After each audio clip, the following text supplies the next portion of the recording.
الرحمن الرحيم، والصلاة والسلام على أشرف المرسلين سيدنا محمد. إن شاء الله هنبدأ الكورس البين تيست بتاعنا، وإن شاء الله فيما بعد قد نوصل إن هو يكون ريد تيمينج. طبعا أنا عارف إن معظمكم قد يكون مش عارف يعني إيه بين تيست، بس خلينا نقول إن البين تيست ده باختصار ما هو طبعا إلا في البداية جزء مصغر جدا أو حاجة مصغرة جدا للريد تيم. يعني الريد تيم هو البين تيست، بس البين تيست تصغير شديد للريد تيم، شديد بمعنى شديد يعني خلينا نقول على سبيل المثال ان البين تيست ما يمثل الا 10% بس او 15% بالكتير من ريد تيم. تمام. انا الحمد لله انا سينيور بين تيستر ولسه بادئ ريد تيم من فتره صغيره، فانتوا ممكن تعتبروني سينيور بين تيست، ويعني ميد ريد تيم لان بادئ ريد تيم بقالي فتره مش كبيره ولا فتره صغيره. طيب، طب باختصار انا هتكلم على البين تيست في دقيقتين كده اوضح بس هو يعني ايه. هو نفس الريد تيم، بس الريد تيم بيبقى اوسع. البين تيست هي انك تبقى، او الباج باونتي هندرج تحت البين تيست. الفكره منه ببساطه انك تبقى قاعد بتعمل تيست على موقع معين بهدف انك تطلع منه vulnerability ثغره يعني معينه، عشان يا اما تبلغ صاحب الموقع، صاحب الشركه دي بقى لو انت ريد تيم تقدم ريبورت وكده، يا اما ببساطه انك بتحل باج باونتي. انت داخل على موقع زي امازون، جوجل، مايكروسوفت، الشركات الكبيره، او مش شرط شركه كبيره، ممكن تكون شركات صغيره، بتدور على ثغرة معينة. لقيت ثغرة معينة بتقدمها للريبورت بتاعتهم، وهوريكم ازاي. كل ده هشرحه في الفيديو ده. بتقدمها ويا بتتقبل يا بتترفض، ولو اتقبلت بتدفع لها فلوس، ولو اترفضت ما بتدفعش حاجة، وممكن تتقبل ويدفع لها حاجات بسيطة والكلام ده كله. طب ما علينا، الكلام ده هنشرحه تاني باختصار كده. خلينا نقول الأول الكلام ده، البين تيست ده احنا بنعمله ازاي او على ايه. طبعا انا فاتح دلوقتي ويندوز، بس الفكره في الويندوز ان هو مش مديني الصلاحيات ان انا اشتغل اعمل بين تيست. يعني انا ممكن افتح التيرمينال سي ام دي بتاعه الويندوز، لو كتبت مثلا في اداه مثلا اسمها اس كيو ال ماب، دي مش هتلاقيها على الويندوز. فاذا ساعتها الناس لجأوا لحاجه تانية، وده هيبقى كورس تاني موجود على القناه ان شاء الله، حاجه اسمها لينكس. لينكس ده اداك الصلاحيه انك تقدر تحمل ادوات تعمل بين تيست على الجهاز من غير رخامه الويندوز. الويندوز بيرخم عليك كتير قوي. الفرق هتلاحظه في حته الروت. هتلاحظ الفرق في حاجه اسمها روت، مش لازم تفهموا يعني ايه روت دلوقتي، بس فخلينا نقول ان الويندوز مش بيديك صلاحيات الروت، عكس اللينكس اللي بيديك صلاحيات الروت. فالناس قالوا لك طب احنا عايزين نعمل بين تيست. قالوا لك عندنا 3 او 4 طرق عشان تعمل بين تيست. اول حاجه انك تحمل لينكس. طب تمام حلو، انا عشان احمل لينكس هحمله ازاي؟ عشان عايز تعمل بين تيست او باج باونتي او ريد تيم، عايز احمل لينكس بقى. اولا هو لينكس بيتحمل ازاي؟ خلينا نتفق ان لينكس هو اوبريتنج سيستم، نظام تشغيل زيه زي الويندوز بالظبط، ليه كذا طريقه تحميل. ده الموقع اللي بتحمل منه linux.org. لما نيجي الكورس بتاعه ان شاء الله هيشرح ازاي تحمله والكلام ده كله. فعشان بس في ناس معاها اجهزه لابتوب ضعيفه، في ناس معاها اجهزه لاب متوسطه، اجهزه لابتوب تانية قويه، فهم قالوا كذا طريقه لتحميل لينكس. اول طريقه عندك، ودي للاجهزه القويه، او خلينا نقول اجهزه تستحمل معاك الشغل ده، انك لما تيجي تقفل اللابتوب وتعمله شت داون عادي من هنا، وتيجي تفتح اللاب، على حسب نوع اللاب بتاعك هتقعد تدوس على F10 او 11 او 12 على حسب نوع اللاب، هيقول لك تختار تفتح لينكس ولا ويندوز. دي طريقه انت ممكن تعملها على الجهاز عندك، ودي انا عاملها عندي على فكره. الجهاز بتاعي مش قوي بس استحمل الحته دي. دي طريقه انك تحمل لينكس اسمها other operating system. انت بتحمل الويندوز اللينكس جنب الويندوز، بحيث ان لما الجهاز يجي يفتح يقول لك انت عايز تفتح ايه، ده ولا ده. انا ما بشغلش الاذر اوبريتنج سيستم اللينكس على كجهاز تاني مش كتير بصراحه، عشان انا عندي طريقه تانية اللي هقولها دي للاجهزه الضعيفه. انا مشغل الطريقه التانية، وانا مشغل الثلاث طرق الحقيقه يعني. فالمهم انت على حسب طريقتك ممكن تعملها. طب الميزه في الطريقه اللي بقولها دي بتاعت انك تشغله كنظام تشغيل تاني جنب الويندوز ايه هي؟ انك بتاخد صلاحيات الويندوز كلها. يعني ايه؟ يعني الويندوز مثلا اللاب فلنفرض ان هو 8 رام 16 رام، فانت لو شغلت الويندوز ومعاه لينكس في نفس اللحظه هيحصل ايه؟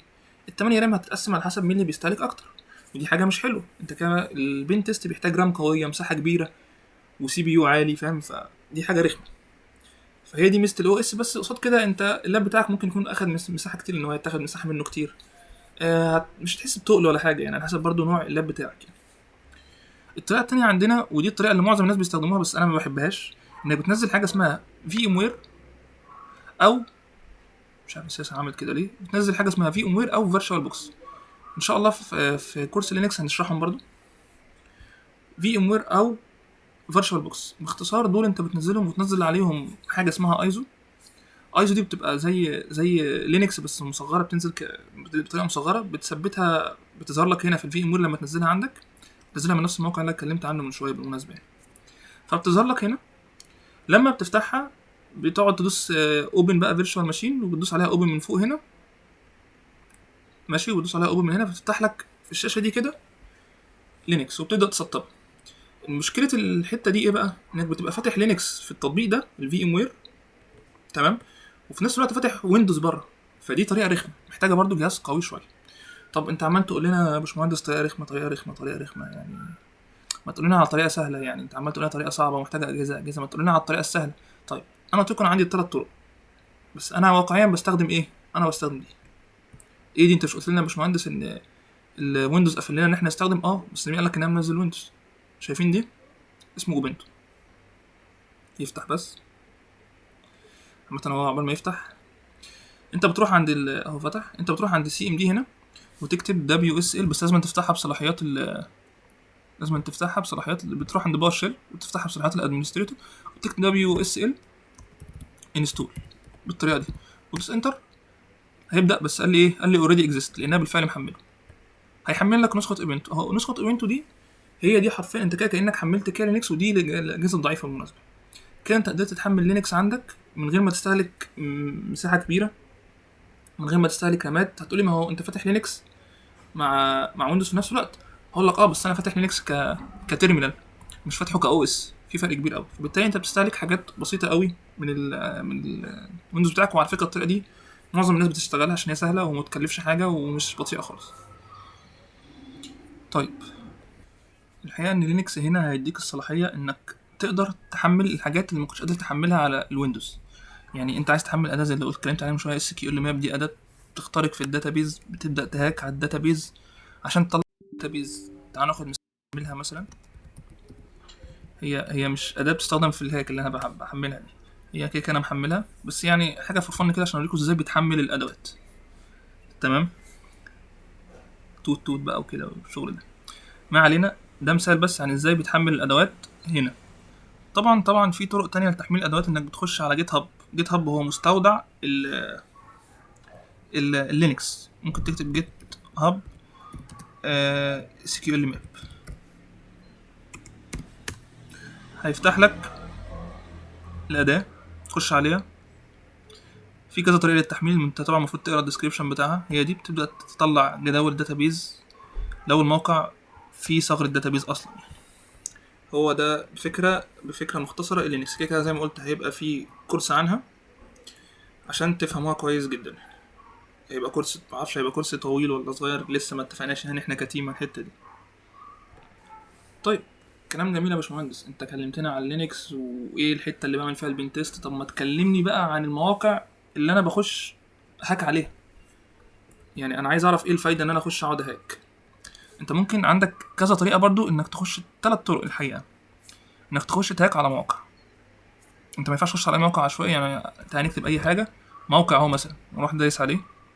ينفع اخد الموقع ده واروح هاك عليه؟ لا يا باشا، تتحبس، فيها مساله قانونيه وحوار كبير. عندك 3 طرق. اول طريقه للشركات الكبيره زي شركه ميتا، باج باونتي. بتخش على دي شركه ميتا طبعا بتاعت فيسبوك وماسنجر، طبعا كلنا عارفينها. بتخش هي عامله نظام باج باونتي ليها لوحدها، مش شركه تبع موقع. ودي هنجيلها شويه يعني ايه مش شركه تبع موقع. باختصار انت لو لقيت ثغره ار سي اي في الموبايل ابلكيشن بتاعها فيسبوك وماسنجر، هتاخد $300,000. يعني ايه يعني يا باشمهندس؟ انا لو دخلت ولقيت حاجه اسمها ار سي اي في الموقع بتاعهم هاخد $300,000؟ هتاخد $300,000. ولو عرفت تعمل اكونت تيك اوفر هتاخد $130,000. واقل حاجه عندهم $500. انت لو لقيت ثغره عندهم بتخش تدوس سبميت ريبورت وتخش بالفيسبوك بتاعك او بالميل بتاعك وبتبدا تقدم الثغره بتاعتك.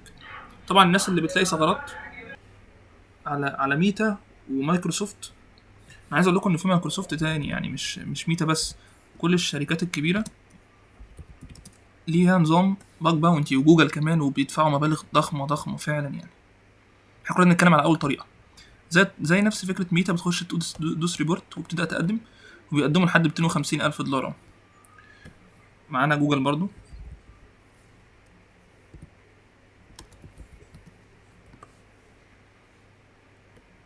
نفس الفكره بتاعت مايكروسوفت وميتا، بس جوجل بتدي مبالغ اضخم يعني.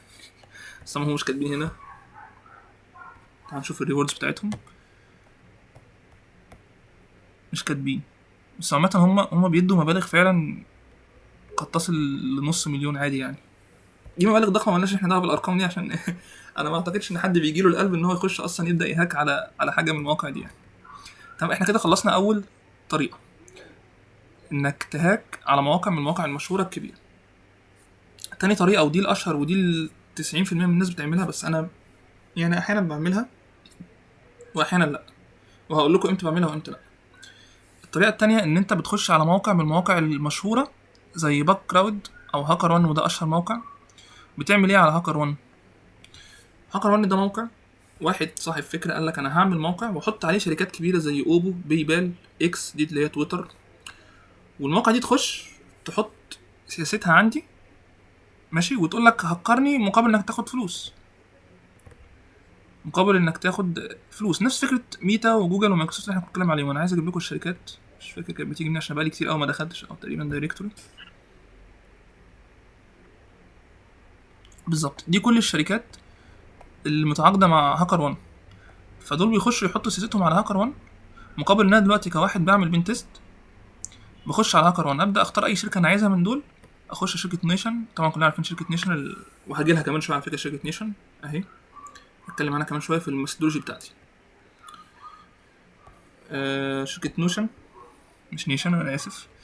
حتى اهو زي ما انتم شايفين فلوس. لو انت عرفت تجيب بابليك اي بي اي، وده قدرت بطريقه ما تخليه كريتيكال، ثغره كريتيكال. او ايه الفرق بين الثغره اللو والميديوم والهاي والكريتيكال؟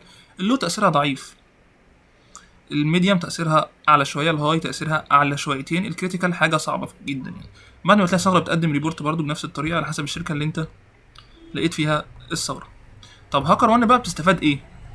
بتستفاد ان مثلا الشركه دي شركه كلير او شركه فودافون، عشان يحطوا سياستهم فيها، هاكر وان بتاخد نسبه كل سنه، وفي شركات تانية بتدفع لهم بالتقرير. يعني انت لو طلعت ثغره من عندي ب$100، فالباحث اللي لقى الثغره هياخد $50 والموقع هياخد 50 مثلا، يعني انا بقول مثلا ماشي. هل هاكر وان بس اللي بيعمل كده؟ لا، في مواقع كتير قوي مشهوره بتعمل كده. باك كراود، والحقيقه انا بحب باك كراود، ده من المواقع المفضله. صحيح انا ما لقيتش ولا ثغره، انا عايز الفت نظركم لحاجه بس، انا ما لقيتش ولا ثغره على المواقع سواء ميتا او جوجل او مايكروسوفت، طبعا دول عندهم ناس عتاوله اصلا. وفي نفس الوقت انا لقيت ثغرات قبل كده دبليكيت على هاكر وان، بس كان على حساب قديم. يعني ايه دبليكيت؟ دي يعني انا بعت ثغره لفودافون مثلا، قلت لهم انتوا عندكم ثغره 1 2 3، قالوا لي حلو عاش، بس في حد بعت قبلك الثغره دي، فاحنا مش هنديك عليها فلوس، بس احنا بنقول لك عاش، دي ثغره حقيقيه. فده اللي حصل فعلا، هم ما ادونيش عليها فلوس ولا ادوني عليها شكر ولا اي حاجه، هم قالوا لي في حد بعت قبلك. هتلاحظوا ان في شركات مكتوب جنبها في دي بي.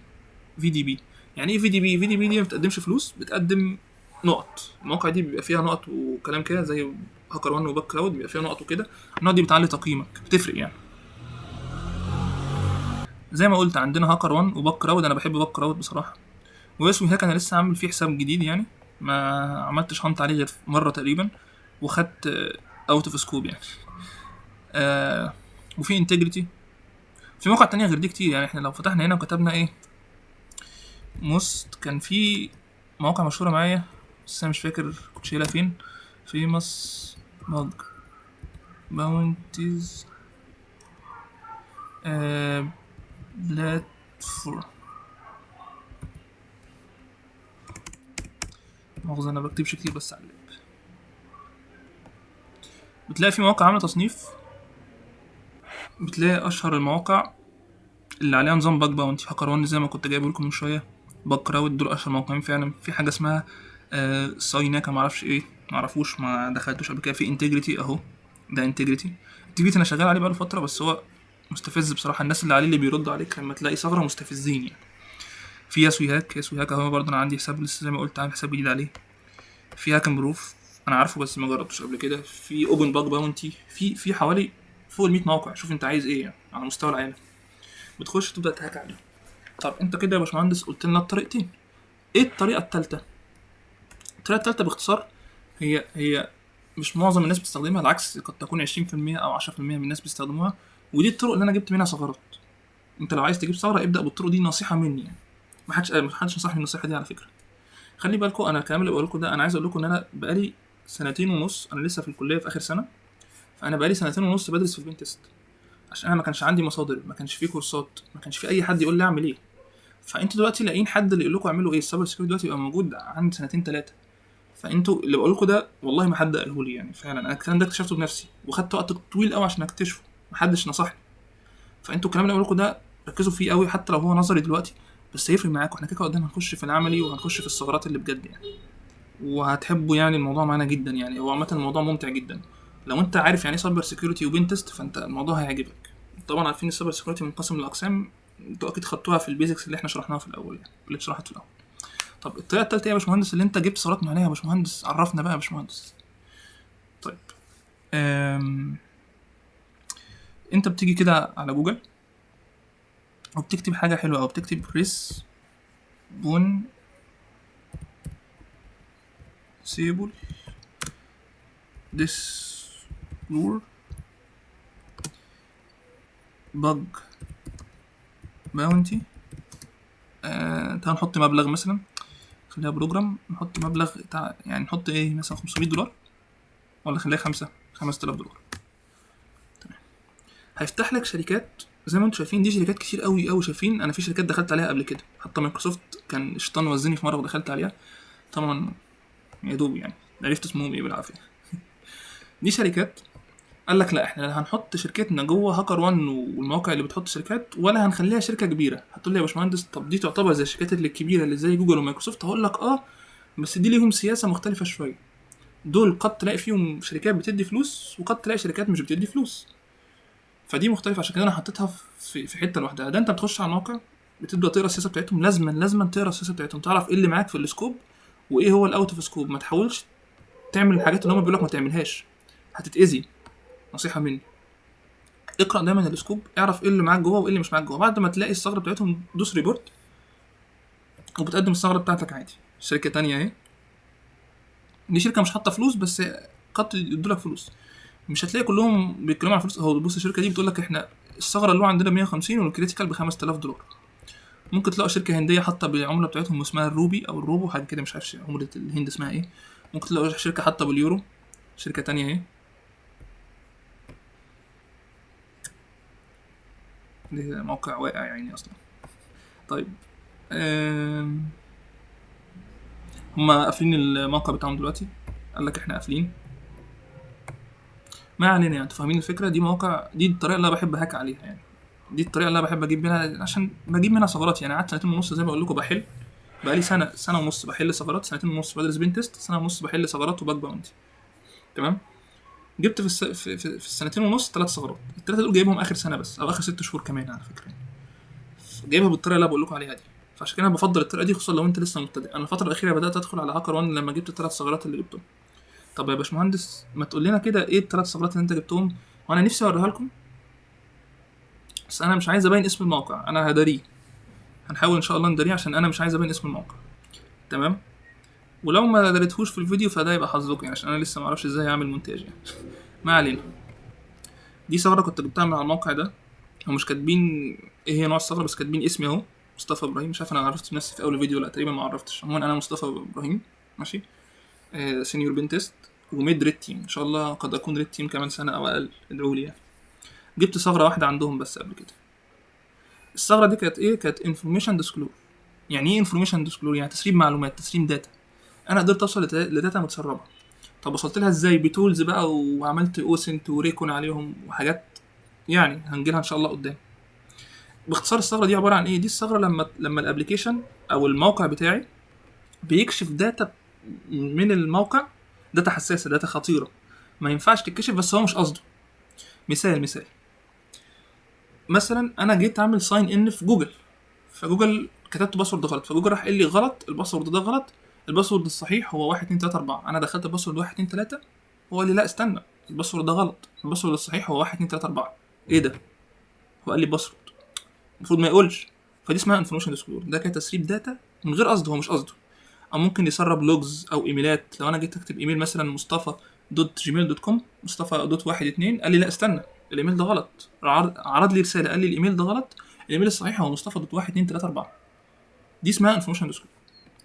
الثغرتين التانيين اللي انا جبتهم كانوا على الموقع ده اهو، هما حتى حاطين لينكد ان بتاعي، خدوا رابط لينكد ان بتاعي، بس انا شفتها عشان انا مش موصل لينكد ان على اللاب يعني، فلو فتحته هيدخلني في حوارات كده. كنت جبت ثغرتين، الثغرتين كانوا بروكن اكسس كنترول. ايه البروكن اكسس كنترول؟ باختصار انا مش هشرح لكم الثغرات، ممكن نتكلم عن الثغرات دلوقتي. بص هنخلص اللي انا بقوله ده ونتكلم عن اشهر الثغرات، بس خلينا نتكلم عن دي. انا الثغرتين اللي جبتهم في الموقع ده كانوا بروكن اكسس كنترول. باختصار ايه هي البروكن اكسس كنترول؟ باختصار خلينا نقول ان دي ثغره بتحصل لما السيستم بتاعي ما يتاكدش كويس ان المستخدم اليوزر، انا دلوقتي واحد دخلت عملت ساين ان على جوجل، لازم ان جوجل يتاكد انا ليا صلاحيه اعمل الحاجه اللي انا داخل اعملها دي ولا لا. يعني مثلا انا داخل اغير باسورد واحد في حساب تاني، مش لازم يعرف انا ادمن ولا لا. ما انا لو ادمن يبقى ليا صلاحيه اعمل كده، خلاص غير. لو مش ادمن يبقى بلاش الصلاحيه. تمام؟ يعني لازم يعرف ان اليوزر ده، اليوزر كلنا لينا حسابات على فيسبوك، هل انت ينفع تخش على حساب واحد صاحبك؟ لا، انت مالكش صلاحيه بكده. بس ادمن الفيسبوك ليه الصلاحيه. هتقول لي ايه ادمن الفيسبوك كده؟ هقول لك بيبقى في ادمن فيسبوك ده مسؤول عن الجروبات وكده، وفي ادمن غير دول اللي هو اللي عامل فيسبوك، يعني ماركت ليه حساب ادمن ممكن يخرب بيه الدنيا يعني عادي يعني. فلازم يتاكدوا ان اليوزر العادي ملوش الصلاحيات اللي يعمل فيها حاجه. فانا قدرت اوصل للثغره دي، قدرت اوصل ان اليوزر يقدر يعمل حاجات مش مسموحه ان الادمن يعملها. قدرت اوصل الحقيقه على الموقع ده مرتين، كانت مره في شهر وبعدها باسبوعين 3 يعني قدرت اوصل لها يعني قعدت شهر عشان اوصل للبروكن اكسس الاولى، وبعدها باسبوعين قدرت اكسف البروكن اكسس الثاني. خلينا نقول مثال تاني. تخيل ان انا يوزر عادي اقدر افتح لينك بالادمن، يعني مثلا في لينك مبعوت للادمن عشان يشوف عدد اليوزر المسجله على الفيسبوك. تخيل ان انا كيوزر قدرت افتح اللينك ده. تمام؟ طبعا دي ثغره اسمها بروكن اكسس كنترول. او قدرت اغير الاي دي. انت عارف لو انت خدت صفحه حد في الفيسبوك كوبي شير يعني، هيظهر لك اي دي في الاخر. لو انت عدلت في الاي دي ده وظهر لك صفحه حد تاني، انت عارف ده اسمه ايه؟ ده اسمه يعني ايدور، او يعني خلينا نسميها ايدور، يعني مش ايدور بالظبط بس خلينا نسميها ايدور. دي ثغره يعني، فاهم؟ بس لازم يفتح لك حسابه، ولو جاب لك حسابه كده شير من بره دي مش ثغره يعني. ماشي؟ فدي تبقى ثغره. انا بقول مثلا على فكره اللي بقوله ده مش منطقي، اللي بقوله ده مش منطقي، مفيش حد بيعمل كده ولا في ثغره كده اصلا، بس بقول مثلا يعني. الخلاصه البروكن اكسس كنترول دي انك توصل لحاجه الناس مش من حقها تقراها، اليوزر العادي مش من حقه يقراها. طب يا باشمهندس اتكلمتنا عن ثغرتين، ممكن تقول لنا ايه اشهر الثغرات بقى الموجوده؟ انا قلت لكم عن بروكن اكسس كنترول والانفورميشن ديسكلوجر، تسريب الداتا او تسريب المعلومات الخطيره. ثغرات تانية مشهوره زي، يعني في ثغرات سهله ممكن تلاقيها زي الاكس اس اس، زي الاس كيو ال. الاس كيو ال دي اللي هي الاس كيو ال انجكشن. الاس كيو ال انجكشن دي باختصار خلينا نشرحها سريعا كده. طبعا كلنا عارفين موقع امازون، بمثال يعني مثال موقع امازون في ناس كتير مسجله عليه اسمي وعنواني والفيزا بتاعتي، صح ولا لا؟ انت مسجل عليه، اخوك مسجل عليه، عمك وولاده مسجلين عليه، عمتك وولادها مسجلين عليه، خالاتك كلكم مسجلين عليه بلا استثناء. طب هو بياخد الداتا دي يحفظها فين؟ مش انت مسجل عليه انت و10 تانيين؟ هو بياخد الداتا بتاعتك انت وال10 اللي قاعدين في البيت بتاعك او قاعدين في المحافظه او في الدوله بتاعتك، بيحطها فين؟ كلنا سمعنا عن حاجه اسمها السيرفر. بيبقى في سيرفر مصري لشركه امازون موجود في مصر، وفي سيرفر امريكي موجود في امريكا. السيرفر الامريكي ده فيه الداتا بتاعت الناس اللي في امريكا، طب السيرفر المصري فيه الداتا بتاعت الناس اللي في مصر. تمام؟ تخيل انت بطريقه ما قدرت توصل للداتا دي، انت عارف انت هتعمل ايه؟ دي مصيبه حضرتك. انت لو قدرت توصل للداتا دي، انت دخلت على الداتا بتاعت الناس كلها اللي موجوده في المكان او الدوله او الشرق الاوسط، قد يكون في سيرفر للشرق الاوسط كله. فدي مصيبه. دي اسمها ثغره اس كيو ال انجكشن. خلينا نجيب عنها مثال. مثلا عايز اوريكم صوره عشان انا ما جبتش قبل كده ثغره اس كيو ال انجكشن يعني. تعالوا ندوس كده يمكن يطلع لنا ايه صور. هي عامه بتجيب الثغرات بالاس كيو ال ايه. انا عندي فكره. بتجيب الثغرات دي، ثغره الاس كيو ال انجكشن، بحاجه اسمها اس كيو ال ماب اللي اتكلمت عنها من شويه.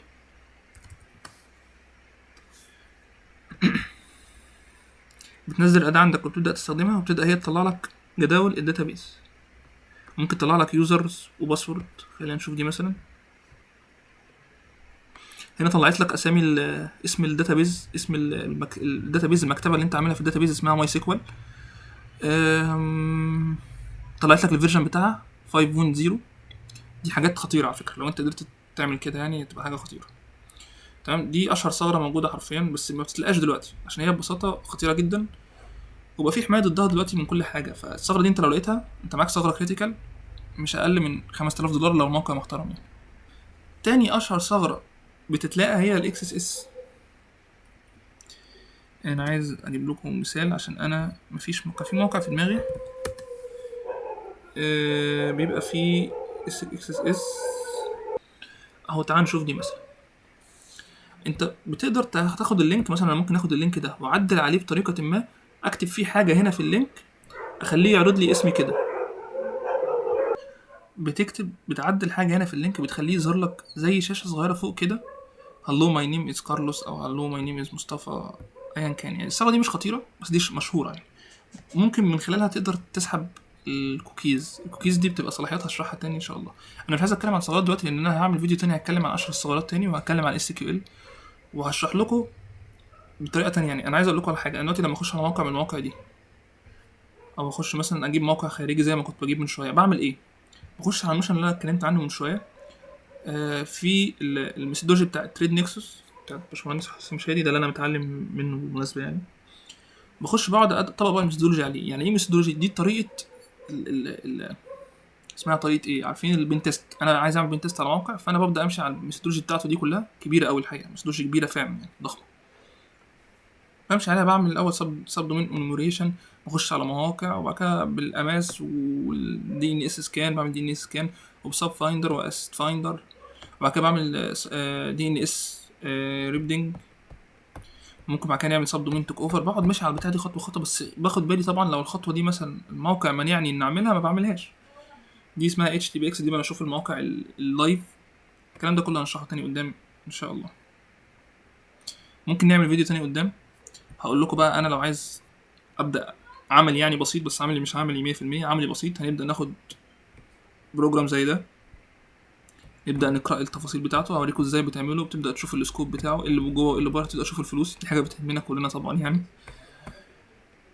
بتبدا تشوف السكوب ده، الحاجات اللي مسموح لك تتست عليها. دي شركه جي بي ال بتاعت السماعات، كلنا عارفينها طبعا، اسمها هارمان، بس دي تقريبا شركه جي بي ال تابعه ليها، كلنا عارفين شركه جي بي ال يعني. ما علينا. ده باختصار الفيديو الاول.